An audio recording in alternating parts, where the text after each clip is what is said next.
Usted puede ser el máster de los máster como contabilidad, pero si usted es una persona antiética, usted es un mal profesional.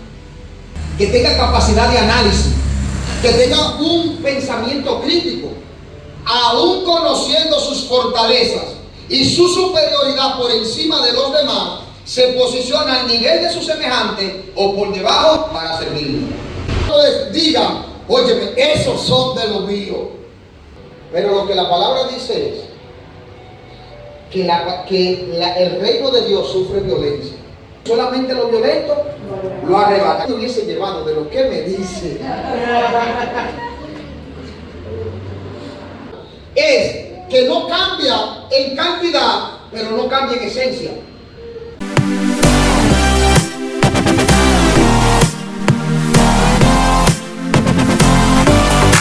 Cumplimiento normativo. La semana pasada hablábamos que el cumplimiento normativo nace en el ámbito empresarial, principalmente en dos ramas, que era la parte financiera y la parte farmacéutica. Y el propósito del cumplimiento normativo era hacer que mediante el cumplimiento de leyes, normas y procedimientos, cada dependencia de esas dos, financiera y farmacéutica, pues cumplieran sus actividades y cumplieran sus objetivos de manera eficiente y de manera eficaz. Ahora, debe llevarse también a la iglesia, porque yo decía ahí que hay algo que para poder tener un cumplimiento normativo, primero tú tienes que conocer la ley que rige ese cumplimiento. Por tanto, tú no puedes cumplir lo que desconoces. Y yo le decía que lo que rige nuestro comportamiento y nuestra vida era la Biblia. Pero como yo cumplo la Biblia, como yo obedezco a la Biblia, si no la conozco? Pero ¿cómo la puedo conocer si no la estudio? Y ahí yo hablaba de 3 o de 4 principios básicos que podía dar al traste de lo que Dios ha establecido para nosotros como iglesia. Yo hablaba ahí del servicio. También le hablaba de la unidad, de la santidad. Y por último le hablaba del amor. Ahí nosotros como iglesia marcamos la diferencia. Y ahí yo le decía, si nosotros entendemos que la palabra de Dios es la norma que rige al cristiano, entonces nosotros debemos obedecerla. La interpretación de la Biblia es una y aplica tanto para ahí como para acá. Entonces el cumplimiento normativo no es que la palabra diga que tú tienes que amar a tu enemigo. El cumplimiento normativo es que tú ames a tu enemigo. Y echarle la mano y decirle, yo te amo. Y ahí, entonces entramos en cumplimiento normativo parte 2. Juan capítulo 12, verso 24. Te digo la verdad, si un grano de trigo no cae en la tierra y muere, sigue siendo el mismo grano. Pero si cae en la tierra y muere, produce muchos granos. En este tiempo, los grandes seleccionadores, reclutadores de recursos humanos han dividido las capacidades del ser humano a nivel laboral en dos, que son las habilidades duras y las habilidades blandas. Las habilidades duras son aquellas que representan las cosas que nosotros sabemos hacer, que hemos sido capacitados y hemos aprendido, como pueden ser las herramientas que utilizamos como herramientas tecnológicas o científicas y las competencias que desarrollamos. Como le decía, algunas de ellas está lo que es la programación. No todos saben programación, para eso tú tienes que estudiarlo. Está lo que es la contabilidad, está muchas veces en el currículum dice, tiene manejo del paquete Microsoft, para saber si tú sabes Excel, si tú sabes Word. Esas son las habilidades duras. Pero las habilidades blandas son los rasgos interpersonales que has desarrollado con el tiempo, con la comunicación efectiva y la credibilidad que genera tu testimonio. ¿Cuáles, por ejemplo, son esas habilidades blandas? Está lo que es el liderazgo, la capacidad de una comunicación efectiva, la ética, el compromiso, la honestidad, la integridad, la responsabilidad. Esas son las habilidades que generalmente antes no se tomaban en cuenta. Ahora, cuando tú vas a una entrevista de trabajo y te dicen, háblame de usted. Cuando usted ve que esto se da en el mundo empresarial, usted se da cuenta que por más capacitado que usted esté en la carrera que estudió, si usted no es responsable, usted es más profesional. Usted puede ser el máster de los máster como contabilidad, ingeniero en sistema o cualquier otra carrera. Pero si usted es una persona antiética, usted es más profesional. O sea que obligatoriamente para tú demostrar que es excelente en contabilidad, tú tienes que ser una persona responsable, que tenga capacidad de análisis, que tenga un pensamiento crítico. O sea, esas son las habilidades blandas. Entonces, lo que me está diciendo a mí es que para yo demostrar las habilidades duras, obligatoriamente tengo que manifestar las habilidades blandas. Y eso es lo que vamos a hablar hoy entonces. Cuando yo lo veo en el ambiente empresarial, yo digo, pero eso también es en el reino. Si yo no puedo tener habilidades blandas en el reino, yo no puedo cumplir las habilidades duras. Y vamos a hablar en ese aspecto de dos habilidades blandas. De las habilidades duras yo hablé de 4, yo le decía, son muchas más. Pero cuando usted ve esas 4, le encierran todo. Y yo vi que estas dos habilidades blandas encierran todo para que tú puedas cumplir las habilidades duras. La primera es la humildad. Yo voy a definir, según la Real Academia Española, ¿qué es la humildad? La humildad es una virtud humana atribuida a quien ha desarrollado conciencia de sus propias limitaciones y debilidades y en consecuencia obra en ella. O sea, ahí tú estás siendo humilde, porque tú sabes que por más que tú quieras esforzarte, tú no llegas ahí. Y tu humildad te va a dar la oportunidad de, al reconocer esa debilidad, o buscar ayuda o capacitarte para superar esa debilidad que ahora la conocemos como una oportunidad. Una persona humilde no es egoísta ni egocéntrica, no se centra en su propia persona y sus logros, ni busca destacarse ante los demás. De esta manera su accionar es objetivo y no se deja llevar por lo subjetivo. Eso es lo que dice la Real Academia. Yo, mirándolo desde el punto de vista del reino, lo defino de otra manera. Para mí la humildad es, o el humilde, es la persona que, aún conociendo sus fortalezas y su superioridad por encima de los demás, se posiciona al nivel de su semejante o por debajo para servirle. Eso es lo que yo entiendo de humildad. Porque reconocer que yo no puedo alcanzar este nivel es fácil, pero alcanzarlo y ponerme por debajo del que no lo puede alcanzar para servirle es difícil. Eso es cumplimiento normal. Y ahí le dan poco. Y ¿sabe qué es lo que más me duele? Que la iglesia está plagada de gente que no tiene humildad. Cristo, se habla mucho de Cristo porque le servía a sus discípulos. Hoy nosotros queremos tener discípulos para que nos sirvan a nosotros. Por eso Cristo tuvo que decir, ¿quién es el mayor? ¿Quién es? ¿El que se sienta a la mesa o el que sirve? Porque es que sabemos que el mayor es el que se sienta a la mesa. Y Cristo dice, yo estoy entre ustedes como el que sirve. Eso es humildad. Lo que poco tenemos en este tiempo.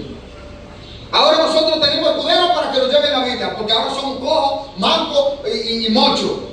Ahora ya nosotros no podemos llevar el agua al púlpito. Ya nosotros no podemos llevar el maletín cuando llegamos a la iglesia donde nos invitan a predicar, porque para eso tenemos servidores. Apóstol, la palabra apóstol, lo que muchos han tergiversado en este tiempo, dando una definición vaga y sin sentido, que apóstol es el que tiene los 5 ministerios, comenzando por ahí. Apóstol significa enviado, apóstol significa servidor. En este tiempo, apóstol significa sírveme, hónrame, bendíceme. Y estamos como la chiva siendo apóstol, bendíceme, dame. Pero la humildad me dice, yo fui puesto para servirle a los demás. Cristo nos dio ejemplo de eso. Estoy dañando el mensaje. Por eso es cumplimiento normativo. Por eso, El que conoce los fundamentos o principios del reino no defiende ministerio, no defiende posiciones, nombre individual o particular, sino que entiende que en el reino es un simple colaborador. Usted se va a dar cuenta que la humildad no te pone a defender el ministerio. Ahora nosotros defendemos ministerio, defendemos congregaciones, y a veces sin darnos cuenta incluso estamos en competencia, porque yo tengo más miembros, porque aquí se manifiesta más Dios, porque aquí la adoración es diferente. Lo dije el domingo pasado. Pero el que conoce el cumplimiento normativo de la humildad no defiende el ministerio. Es más, ¿qué ministerio va a defender si no es tuyo? Yo a mí me toca predicar aquí y gloria a Dios que me pusieron como pastor del Camel, pero me pusieron ¿para qué? Para brillar, para ser honrado por ustedes. La Biblia te manda a honrarle a todo el mundo. Si tú me honras a mí, se lo he dicho 1000 veces a la iglesia, si tú me honras a mí como pastor y no honras a tus padres, la honra mía es vana. No me honres si tú no honras a tus padres, si tú no honras a tus hijos, si tú no honras a tu jefe. No, porque el pastor, no. Si tú no eres humilde, no puedes vivir en unidad. Es difícil, porque tú sabes lo bueno que es llegar a un lugar y que te tiren una alfombra roja. Porque no podemos ser tampoco mezquinos ni hipócritas. Es bueno cuando te reciben con luces, con fanfarria. Eso es bueno. Eso te da estatus. Te da como, hay algo como que te eleva. Pero Pablo debería de venir en este tiempo. Dios debería de resucitar a Pablo. En un momento determinado, Pablo se encuentra en una encrucijada. Y digo que fue una encrucijada porque a él le llega de parte de una familia que se llama, la Biblia lo describe como la familia de Cloé. Y le llegan a Pablo allá donde se encontraba unas informaciones y le dicen: mira, tú eres, lo voy a parafrasear porque la familia de Cloé no lo dijo así, pero yo lo voy a decir así. Tú eres privilegiado, Pablo. Tú y Apolo y Pedro son privilegiados. Y Pablo le dice: ¿por qué? Porque en la iglesia de Corintio ustedes son los nombres que más suenan. Ajá, cuéntame. Mira, allá hay un grupo que se desvive por ti. Y tú ves que dicen: yo soy de Pablo, yo soy de Apolo y yo soy de Pedro. Pero hay otro grupo que dicen: y yo soy de Cristo. Imagino que la familia de Cloé estaba esperando que Pablo les diga: óyeme, esos son de los míos. Porque eso sucede ahora. Usted pone dos pastores ahí y hay un grupo que dice: no, yo me gusta como predica Antolín, y el otro dice: no, a mí me gusta como predica fulano. Y tú lo ves que se matan esos dos pastores porque hay un grupo que añora a Antolín. Y yo me imagino que la familia de Cloé esperando la respuesta de Pablo, y Pablo le dice: ¿acaso está dividido Cristo? ¿Acaso está dividido Cristo? Y le dice otra cosa: ¿acaso Pablo murió por alguno? ¿Fue alguno bautizado en el nombre de Pablo? Eso es para como que se te caiga el rostro. ¿Sabe lo que estaba expresando Pablo? Humildad. Porque eso era para que Pablo se llenara de orgullo y dijera: verdaderamente, eso me honran a mí, esos son mis discípulos. Pablo le dijo: ¿acaso está dividido Cristo? Y eso está desde el capítulo 1 de 1 de Corintios hasta el capítulo 3. Ahora, a mí me gusta lo que pasa en el capítulo 3, porque eso que yo dije está en el capítulo 1. Ahora, en el capítulo 3, Pablo comienza diciéndole: de manera que yo, hermano, no puedo hablarle como espirituales a ustedes. Yo no le puedo hablar como espirituales. Yo quería hablarle como espirituales, pero tengo que hablarle como carnales, como niñitos. Yo quería darle a ustedes alimento sólido, pero tengo que darle lechita nuevamente, lechita no adulterada. Porque habiendo disensiones y divisiones en ustedes, diciendo algunos: yo soy de Pablo, yo soy de Cefa, yo soy de Apolo y otro de Cristo, ¿acaso no son carnales? Ay. Pablo le dice una pregunta que yo se la voy a hacer a ustedes. ¿Qué pues es Pablo y qué es Apolo? ¿Qué es Pablo y qué es Apolo? Y Pablo le dice, él mismo se responde: servidores. Servidores. Ay, si Pablo hubiese estado en este tiempo, en las redes sociales, escucharon decir a Pablo que él es servidor. Y él dice, nosotros somos simples servidores por medio de los cuales ustedes habéis creído y según lo que cada uno conoció del Señor. Y él termina diciendo, yo planté y Apolo regó, pero el crecimiento lo da Dios. Así que ni el que planta ni el que riega es algo. O sea, él está diciendo, si fui yo que planté y Apolo fue que regó, y ni el que planta ni el que riega es algo, está diciendo, ni Pablo ni Apolo somos nada. Es decir, ni yo ni Apolo somos nada. Y el que planta y el que riega son una misma cosa. Aunque cada uno recibirá su recompensa conforme a su labor. O sea, ¿qué es eso? Es lo que Pablo está mostrando ahí. A eso le llaman humildad. A eso le llaman humildad. Pero Pablo le está dando una galleta sin mano. Porque él le está diciendo, ustedes cuando lleguen al nivel que yo estoy, ustedes tampoco son nada. Vayan, hagan como yo hice. Sean imitadores de mí, dice Pablo, como yo de Cristo. Alabado sea el Señor. Y Pablo, como un conocedor de la humildad, él termina diciéndole a los filipenses, nada hagáis por vanagloria, antes bien con humildad, estimando a cada uno como superiores de sí mismo. O sea, Pablo le dice, tú estímate a ti mismo como inferior a los demás, no mirando cada uno lo suyo propio, sino cada cual por los otros. Haya pues en vosotros este sentir que hubo también en Cristo, el cual siendo de forma de Dios, no estimó ser igual a Dios, cosa como aferrarse, sino que se despojó a sí mismo, tomando forma de siervo, y hecho semejante a los hombres, estando en condición de hombre, se humilló a sí mismo, haciéndose obediente hasta la muerte y muerte de cruz, por lo cual Dios lo exaltó hasta lo sumo y le dio un nombre que es sobre todo nombre. ¿Usted quiere crecer en Dios? Humíllese. El Hijo de Dios crece para abajo.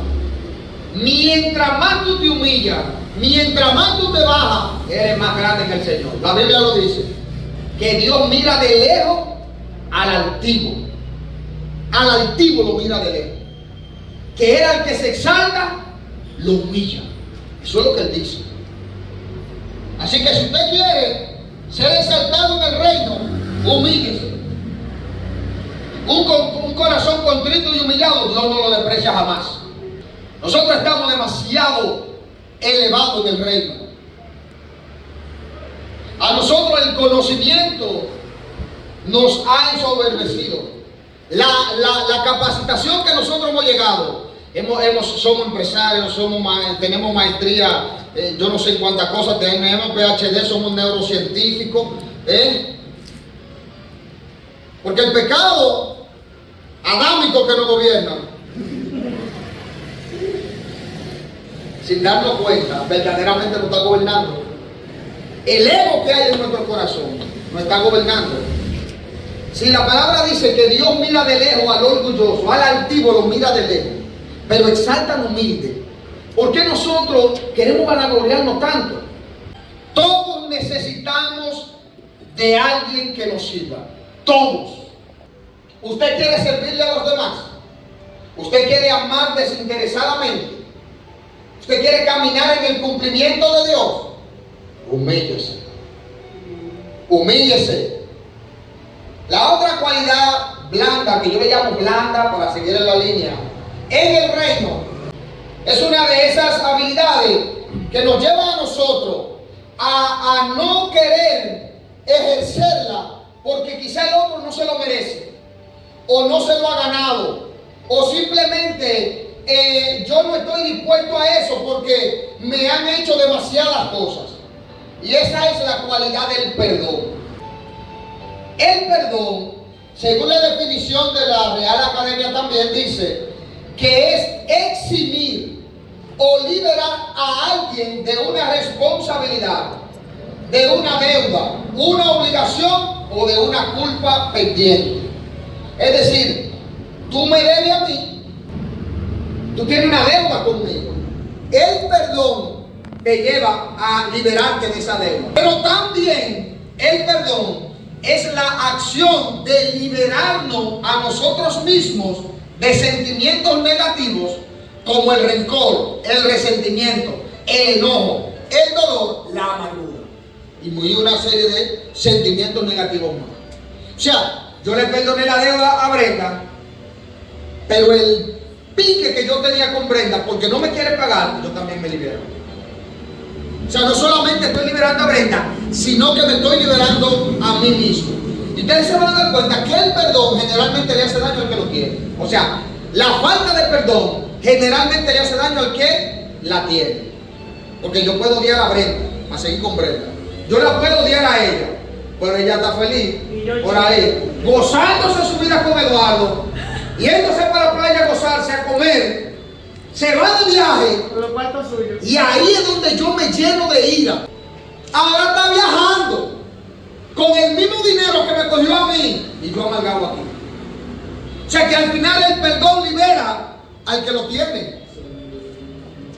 Pero no solamente que libera al que lo tiene, sino que manifiesta un cumplimiento normativo bíblico. Porque el perdón no fue algo que se inventó un evangelista, que se inventó un maestro, un apóstol o un profeta por ahí que se le ocurrió decir que perdonemos. Es que Dios nos dejó establecido a nosotros que debemos perdonar. Por ejemplo, Hebreos capítulo 12, verso 15 dice: mirad bien, no sea que alguno deje de alcanzar la gracia de Dios, que brotando alguna raíz de amargura os estorbe y por ella muchos sean contaminados. Generalmente la falta de perdón en nosotros aleja la gracia de Dios de nuestra vida. El amargado siempre tiene la cara como un limón y todo lo que dicen es para ellos y todo lo que hacen es por mí. Incluso el amargado es tan fuerte que uno comienza a predicar y todo lo que uno dice tirándole puya. Eso lo dijo por mí. Y cuando sale, yo no sabía. Y cuando sale, le está reclamando al que le invitó, tú que le contaste todo mío. Porque está amargado, tiene falta de perdón en su corazón. Y así, en la Biblia, hay una serie de pasajes bíblicos que a mí me dejaron, yo sé que están ahí, pero a mí me dejaron frío esta vez cuando lo leí de nuevo. En un momento determinado, Jesús le dice: mira, la forma de perdonar es la siguiente. Mira cómo tú vas a perdonar a tu hermano. Si tu hermano te hace algo, tú vas a ir con él y se van a poner de acuerdo. Si él dice que no, tú vas a buscar dos testigos para que se pongan de acuerdo. Ahora, si con los dos testigos él dice también que no, entonces tú lo presentas delante de la congregación y en delante de la congregación tú expones la situación para que se puedan perdonar. Pero si aún delante de la congregación él dice que no, entonces dice: tenlo por gentil y publicano. Jesús, ¿cuántas veces yo tengo que perdonar a mi hermano? 7 veces. Y le dice eso. No te digo 7 veces, sino hasta 70 veces 7. Usted sabe que yo interpreté hoy en la Biblia que cuando él dice pídele perdón, si no busca un testigo, si no lleva a la iglesia, diciéndote perdónalo siempre. En otras palabras, busca la manera de perdonarlo. Porque ¿quién te va a hacer daño 70 veces 7? Por más que te haga, no va a llegar a 70 veces 7. Pero nosotros queremos tenerlo como publicano y como gentil. Es más fácil que perdonarlo. Es más fácil yo decirle: mira, ya no hay manera, a yo perdonarte. Y ahí me llevó entonces a Mateo capítulo 6. En Mateo capítulo 6 dice: Jesús, enséñanos a orar. Y los católicos nos enseñaron el Padre Nuestro, ustedes lo saben, que lo repetíamos y lo repetíamos. Padre Nuestro que estás en los cielos, santificado sea. Y en medio del Padre Nuestro dice, perdónanos nuestras ofensas, como también nosotros perdonamos a los que nos ofenden. Y es verdad. Y es verdad que nosotros así mismo lo perdonamos. Pero donde yo me quiero concentrar es en el versículo 14 y 15. Oiga lo que dice. Porque dice, y líbranos del mal. ¿Cómo dice? Dice, y líbranos del mal. Y lo terminamos ahí, ¿sí o no? Pero el Padre Nuestro no termina ahí. No termina en el verso 13 que dice líbranos del mal, amén. Termina en el verso 14 y 15. Oiga lo que dice el verso 14 y 15. Y perdona nuestras deudas, como también nosotros perdonamos a nuestros deudores. Porque si no perdonamos a los hombres sus ofensas, tampoco el Padre perdonará la nuestra. Mas si perdonamos a los hombres nuestras ofensas, entonces vuestro Padre que está en los cielos perdonará la de ustedes.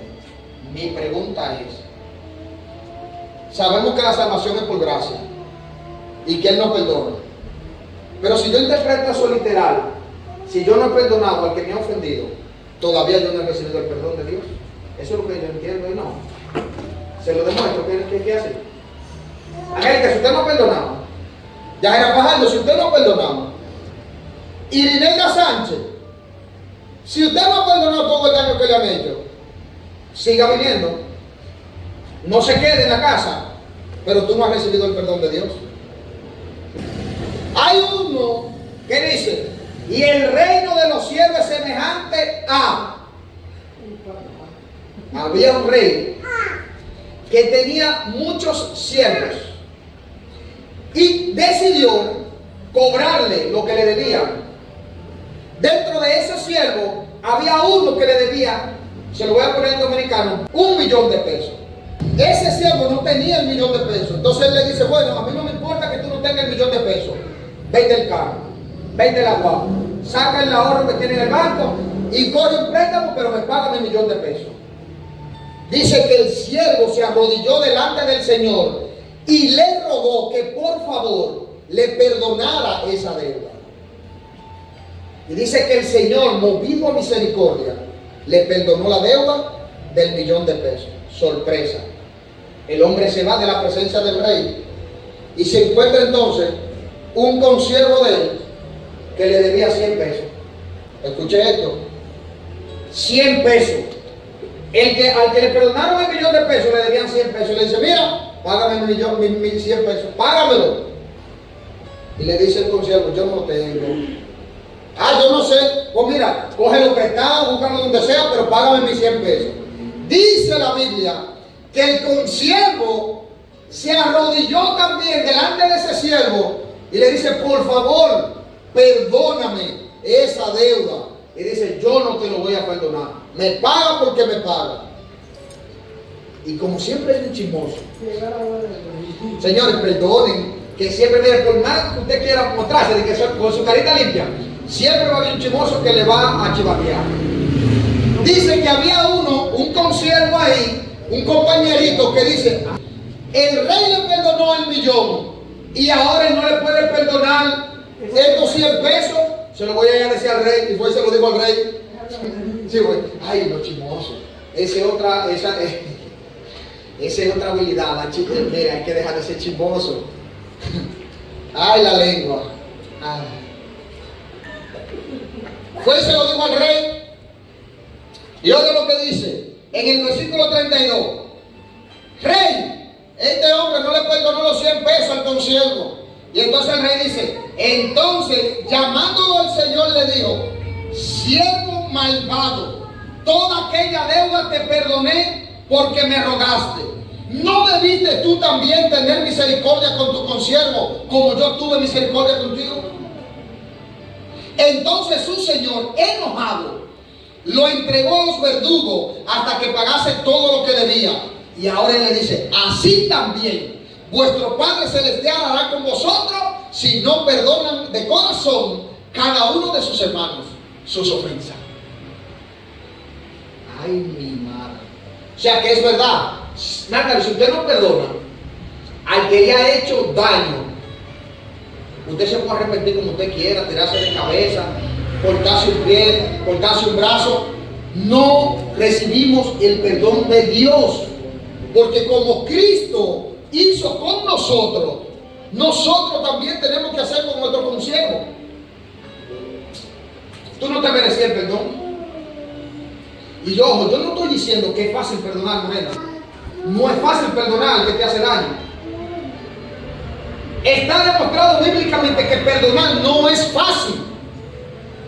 Porque a veces, ay pastor, usted no sabe todo lo que me han hecho, ese malvado, esa malvada, ese jefe indolente que nada más me vive presionando, me quemó en la evaluación de desempeño para que no me pagaran el bono. No es fácil, pero es que bíblicamente está demostrado. Perdonarte a ti no fue fácil.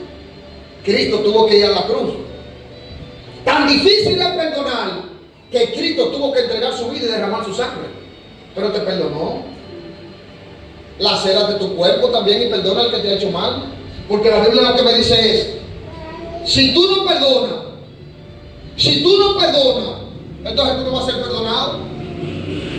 Mira, el perdón, Angélica y demás familiares, el perdón te permite volver y vivir un presente. Te lleva a ti a vivir el presente, porque el que tiene falta de perdón vive en un eterno pasado. Ay, yo me recuerdo, y cuánto le hice bien, cuánto sembré en esa persona, y aquello y lo otro. Y tú ves, después de invertirme tanto sacrificio, dedicarle mi vida, dedicarle mi tiempo, y traicionarme así de esa manera. Y tú vives en un eterno pasado. Pero el perdón te da la oportunidad de dejar el pasado atrás y vivir tu presente. También te ayuda a superar sentimientos negativos como la rabia, la frustración, el rencor, el odio. Pero también te ayuda a mejorar las relaciones, dándote una segunda oportunidad. Hay mujeres, las voy a tomar a ustedes de ejemplo, porque es que nosotros somos los más verdugos. Pero hay mujeres que han tenido tanto daño de un hombre que se niegan a darle la oportunidad a otro hombre. El daño ha sido tan grande que no se dan a ella la oportunidad de disfrutar su vida al lado del hombre que Dios le tiene. Es que todos los hombres son iguales.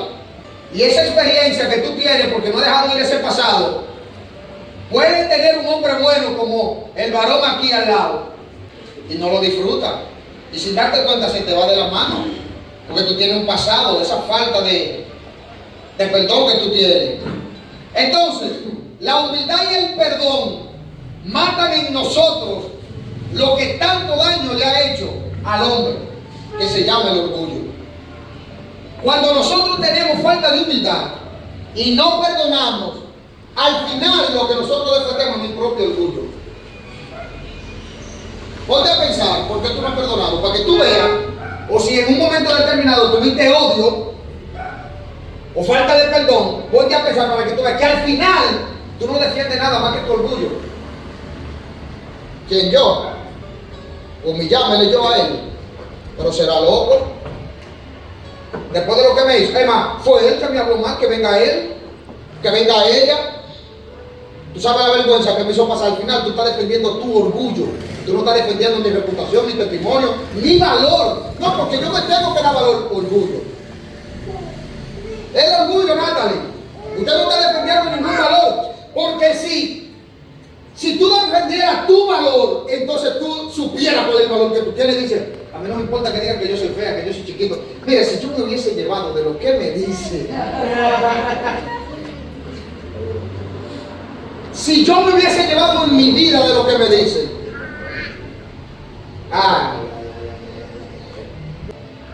pero yo sé el valor que tengo. Pero cuando yo no sé el valor que tengo, entonces tengo que defender mi orgullo y tengo que crecerme. ¿Quién? Que venga otra vez, pero déjalo que se aparezca otra vez con la misma, para que tú veas. Y al final el orgullo no solamente te envenena, sino que te limita a disfrutar tu vida. Te limita. Yo le voy a hacer una pregunta. Si usted tiene falta de perdón, ¿cómo usted ama a su enemigo? ¿Cómo yo puedo hacerle un bien a la persona que se está comportando tal cual se comportó el fulano o la fulana que me hizo daño? De una sola forma. ¿De cómo? Haciéndolo para que la gente Te vea. te vea. Ahí es que están las habilidades blandas. Cuando tú manifiestas una habilidad dura, producto de una habilidad blanda, ya tú no lo haces para que te vean. Tú no lo haces para brillar. Usted sabe cuánta gente está en la iglesia ejerciendo una función dura, ¿sí?, careciendo de habilidades blandas. Usted sabe cuánta gente está con una asignación, creyéndose el gran líder, con falta de perdón en la iglesia. Eso es el cumplimiento normativo. Es más, no solamente eso, sino que hay gente que brillan más y tienen falta de humildad.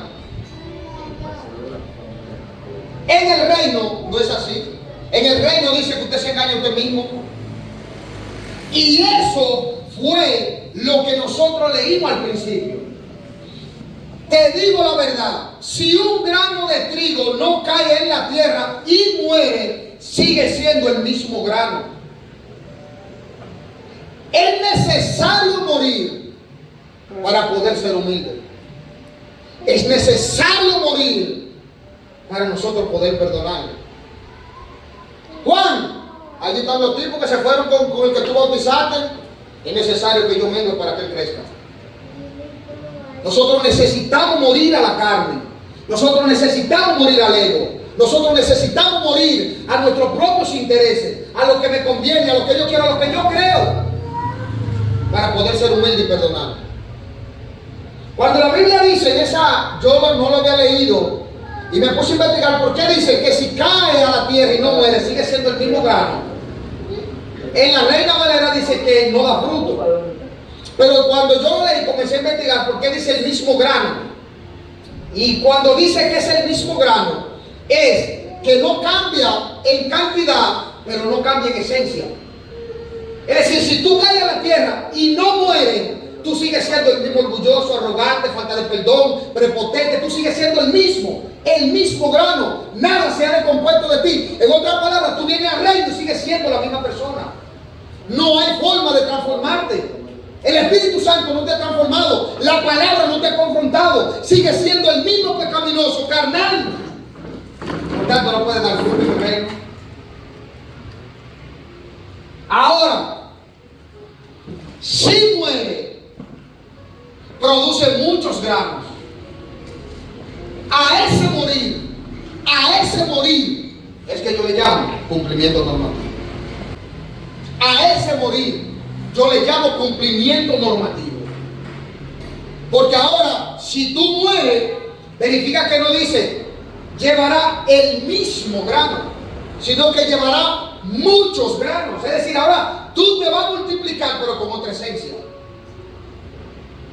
Ahora, la que desprendía odio, mire, igual, y hablo un poquito más del odio, porque es que yo odié. A mí me hicieron un daño, lamentablemente, porque todavía no estaba en el Evangelio y yo creía que era sano, porque era cristiano. O sea, que la falta de perdón hasta se cubre con una máscara de gloria y presencia para hacerte creer que tú estás bien. En conclusión del cumplimiento normativo, humildad y perdón son las dos cualidades blandas que en el reino hacen que tú manifiestes las cualidades duras. Usted puede buscar unas cuantas más: bondad, paciencia, el fruto del Espíritu Santo completo prácticamente es las cualidades blandas.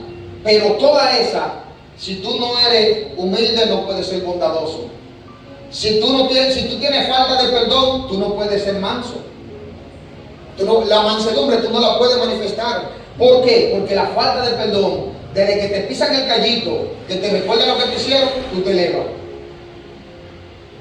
Así que esta mañana Dios nos dice: seamos humildes, escatimemos o entendamos a los semejantes como superiores a nosotros mismos y sirvámosles desinteresadamente. Si hay falta de perdón, perdone, porque el otro anda campante y rebosante de gozo, bebiéndose el mejor vino en su jipeta y en su carro, disfrutando la vida, y que amargado.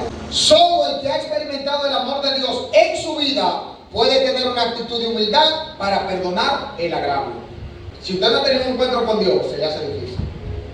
Porque cuando tú tienes un encuentro con Cristo, entonces tú dices, verdaderamente yo era tan malo o peor que el que me hizo daño a mí, por el pecado que moraba en mí. Y póngase de pie, concluyo con este versículo bíblico. Hechos, capítulo 7, versos 58 y 60, al 60 dice: y echándole fuera de la ciudad, le apedrearon. Y los testigos pusieron sus ropas a los pies de un joven que se llamaba Saulo. Y apedreaban a Esteban mientras él invocaba y decía: Señor Jesús, recibe mi espíritu. Y puesto de rodillas, clamó a gran voz diciendo: Señor, no les tomes en cuenta este pecado. Y habiendo dicho esto, durmió.